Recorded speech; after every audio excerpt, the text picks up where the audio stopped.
What's up, guys? The red light is on. The number 3 edition. Ashlee Evans-Smith, Rebel Girl. How are you doing, Ash?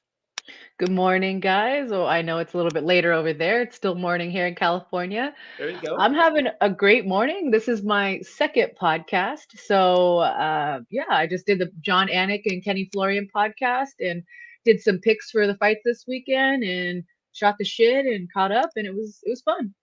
I'm not going to lie to you a little bit. I feel a little cheated on. Just a little bit. Just a tad. Love Look, it. I want you to know that we're in an open relationship, okay? My podcast status is polyamorous. Not my Yes. personal status, but my Yes. podcast status is polyamorous. We agree.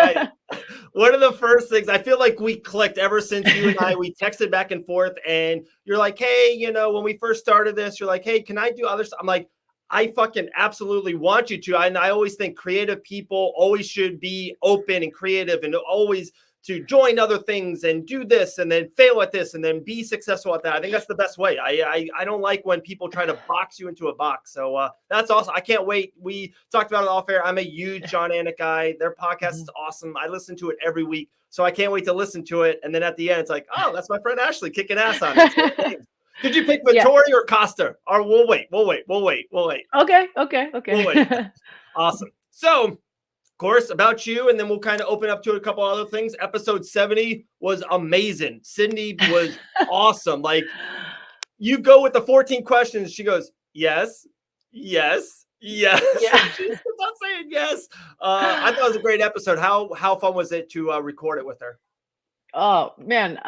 I didn't. Okay, so I'm going to sound like an asshole right now, but in the past, historically, we've had problems with international callers just because the time change, accents are a little hard to understand sometimes. Just stuff happens. And Cindy was different. Cindy, I think you can hear her understand. She has a strong accent, but you could totally understand her English very well. And she was just to the point, super entertaining. Like you said, the lightning sex round, which is one of our most popular segments at the end of the episode. She was just like, yes, yes, yes, yes, which sounds like a fun girl to me. Yeah. And one of my favorite quotes from her at the very end of the episode, I said, have you ever been asked to do anything sexually that you felt uncomfortable or you didn't want to do? And she goes, I'm pretty disgusting. So no, not really. And I'm like, wow, okay, like at least you're disgusting. But no, Yeah. I just think she meant that she's down for whatever. She was very open with her sexuality. She has 6 children. She lives Yes. she's Belgian, so I feel like there's a lot of cultural differences, and you might not understand what I mean, but if you listen to this episode, there are a few things that I feel like Americans are probably a little more prudish, and the Europeans are a little more free and open about certain things. But I had a great time interviewing her. She's very, very transparent about her upbringing, and Yeah. I think that's important to do. There's no you should have no shame in how you became the person that you are. You should just accept who you are and move forward. And she understands that her childhood and her upbringing have a strong influence on the way she loves and her relationships nowadays, which that goes for all of us, right? We Right. are a Right. product of our environment, and we talk about that. We talk about her OnlyFans, the backlash that she got, but in all essence, this girl, when the pandemic hit, she was starving. Her kids were starving. They needed food. So at one point, she was so broke because they closed down her gym that she owns, that she had to steal food from the grocery store until she started this OnlyFans. So all the backlash that she's getting, it doesn't mean shit to her, because at the end of the Yeah. day, all she cares about is feeding her family. And now she's embraced it. She's just owning her sexuality, having fun, collaborating with other fighters, other adult film stars. And I love it. I love that she just owns her sexuality and gives zero fucks about what people think about her. Yeah, she was awesome. She had a funny line, something about like, if I have to show my tatas on OnlyFans to make money was good. The definitely the light bulb moment of the episode for me when she was talking about her daughter, like her older daughter with me, and I have 4 kids, 2 boys, 2 girls, and it's so weird. Like I'm very open, I think fun and all this, but like I don't know with that yet. I haven't got. They're so young. I haven't like crossed that border in my mind yet. And she was like, "Oh yeah, like I know she's doing this and she's doing that. I don't care." Like I was like, "Whoa!" So it was good. If Yeah. you haven't listened to it, go get it on all podcast platforms. It was a great episode. So that's episode 70. I can't wait for episode 71. I'm so intrigued. Madison she's so damn funny. Oh my When I God. saw that picture on your Instagram, hey, if you go follow on Instagram, there you go. I'm just dropping dollars so I get paid the big bucks. Dude, Madison's great. This episode, I cannot wait. This is going to be, I think, going to be a dark horse for one of your best ones. I got a good feeling about it. Yeah, Madison Sinclair. She is a younger comedian. I believe she's 26 years old. She recently moved out to California, Los Angeles from Florida, but she's had great success in her young career. I actually watched her live. She opened up for Brad Williams, who was a former guest on our show. He has dwarfism. He talks about it in his comedy. He's very open with it. I mean, if you're a comedian, you got to make fun of yourself. And this guy is cracking jokes about his stature, about his sex life, about his Asian dwarf baby. He's a great guy, great comedian. This girl opened up for him and she almost stole the show for me because from a female perspective, she talked about dating and how guys can be douchey and just, it really resonated with me. And so when I watched her, I literally made a mental note, was like, I want to have this girl on my podcast. And now here we are a few months later. I can't wait to have her on the show. The best thing about comedians for a podcast host, especially sex and dating and relationships, they really interview themselves. They just Yeah. entertain the whole time. So I just like sit back and I just listen and I have a great time. So I know it's going to be a great episode and yeah, tune in for sure. It's going to be very raw, I can tell. I think so. I think it's gonna be so funny, and you guys are gonna go back and forth. And when it's like you're right, she's gonna take over around the 3 minute mark, and you're gonna sit back drinking coffee, and she's just gonna run with it and be. It's gonna be awesome. I cannot wait. So that's episode 71. Couple days dropping. Sex and violence with Rebel Girl. But okay, so kind of we got an awesome 3 minute segment, little spot right here. And it's always something kind of outside of the podcast for a second. And to me, I couldn't not wait to talk to you about this because of course, Norma Dumont, who is probably, I'm going to say this in hopefully the nicest way possible, because I feel like I love all fighters. She's my least favorite fighter of all time. She defeated Felicia, my love of my life. She defeated you. I had a big money bet on Aspen Ladd. I could not handle Norma Dumont. Oh my goodness. But all jokes aside. So the thing out of it, not even the Norma win or the Aspen loss, was kind of about Aspen Ladd's coach and about how she was, how vocal he was.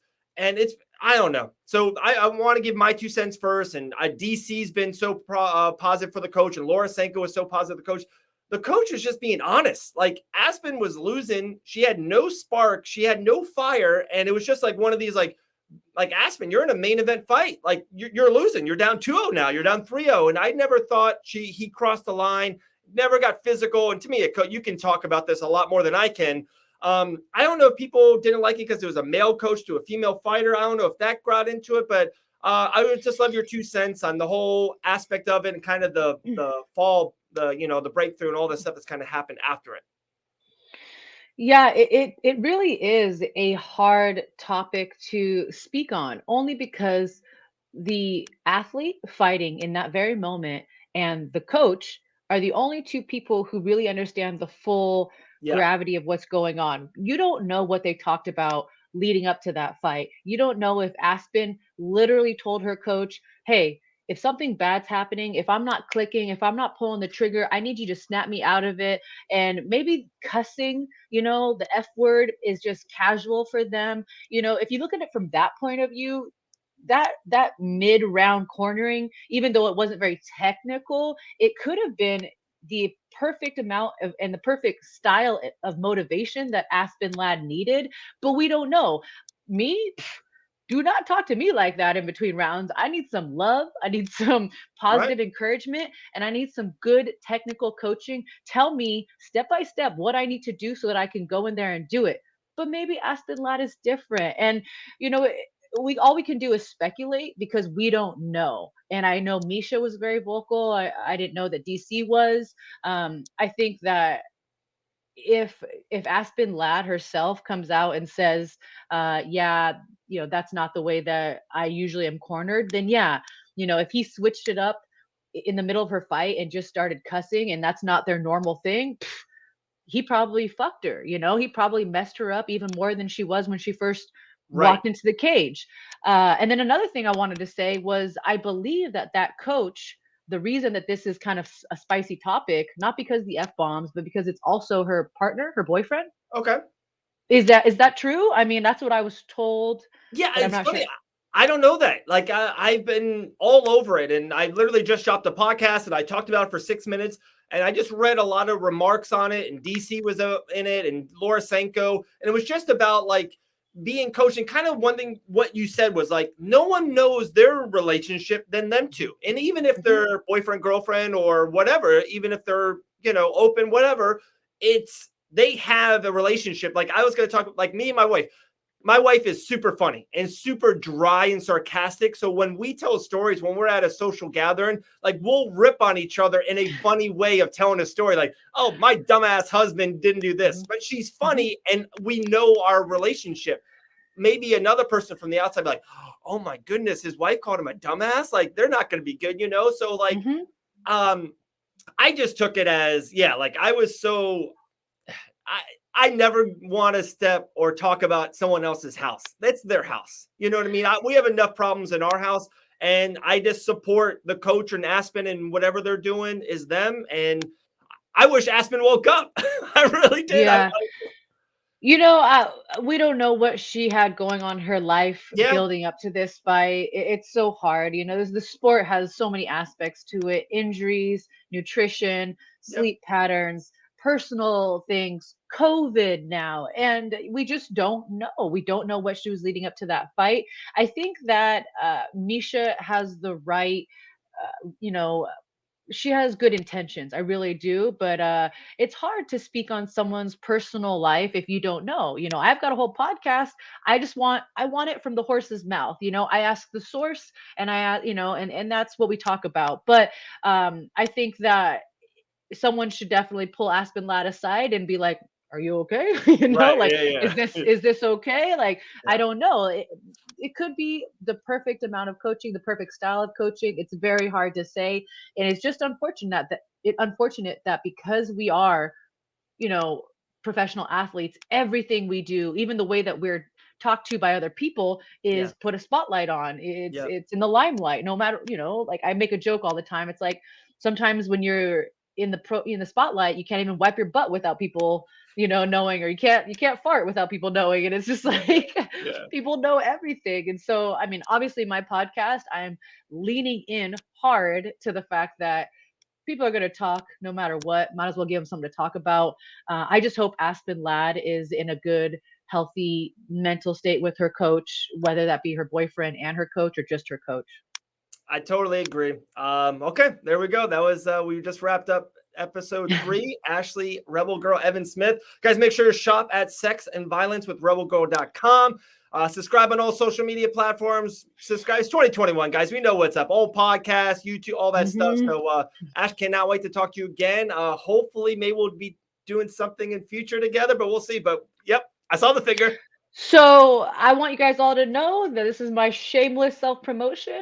I'm doing a glove giveaway. So we're gonna give away a signed UFC glove to anyone who buys a. Okay, so if you go to the website sexviolencewithrebelgirl.com and you buy a T-shirt, they're anywhere from $12 to $24. Pick your style, pick your logo. Got a whole bunch of different cool ones on there.